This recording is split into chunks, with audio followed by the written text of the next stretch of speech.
let's just laugh then. Yeah. An amazing journey. I have to tell you, now I can tell you that he was my master in so many ways, because I was the top director in a multinational corporation. I had responsibilities. I was negotiating with Arab sheiks, and they were saying that I was an amazing woman. And these are chauvinistic men. And at home, I was like, oh, please love me. Please, I beg you. It was like, who is this woman? But it was like, from a personal, emotional, I was so broken. And, the professional side was completely different. It was like two different, completely crazy stuff, But so I could tell. And, the more we went along, the more he was mistreating me and abusing me verbally and stuff. And I knew I had to get out of it. But just like you, I just couldn't let go of the dream, of the idyllic family. And I did love him. I did love him too. Well, if we have sex with anybody more than like 5 to 10 times, we love them. That's how our bodies are wired as women, right? With that person, and 2 babies, yeah. I thought we were. Love them. I thought we were done. I thought but he was there at the delivery, and it was like, right? Again, yeah. No, it's not easy. And so for me, the similar thing to you is that I would, at the time, I no longer do this for a long time now, but I was chanting. I used to chant. My meditation was chanting.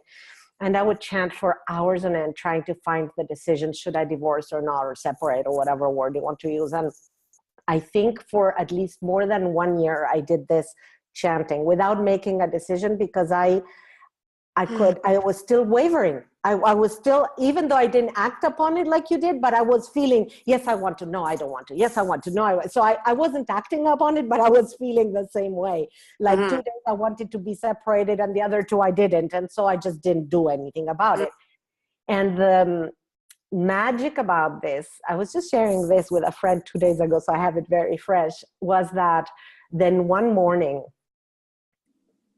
I just knew.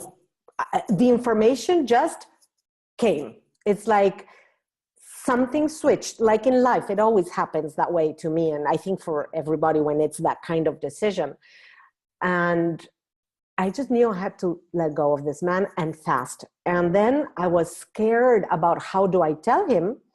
And the fascinating thing was that this was a Tuesday morning, and that evening, in the bedroom, he said something mean, like he used to say, and I answered differently. I said something like, oh, you make it so difficult for people to love you or live by your side, or something like that. Nothing really, but he played the game of being offended, and he like grabbed his pillow and he went down to sleep in the living room. And I'm like, great. For the first time in my whole life, I didn't run after him like, please, please, And then the next day, he was so angry that I hadn't gone up after him that he said, I'm going to live in the next room.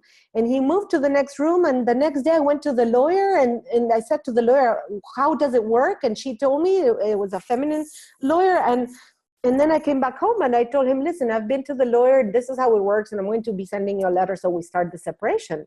So it's amazing. It's like the decision was so powerful that I didn't even have to tell him. It just happened. Yeah. It's amazing. So, but before that, I can totally relate, because I was feeling just like you say, like, oh yeah, I'm going to tell him. No, I'm not going to tell him. No, I'm going to tell him, So it does work that way. That mental space versus the heart space.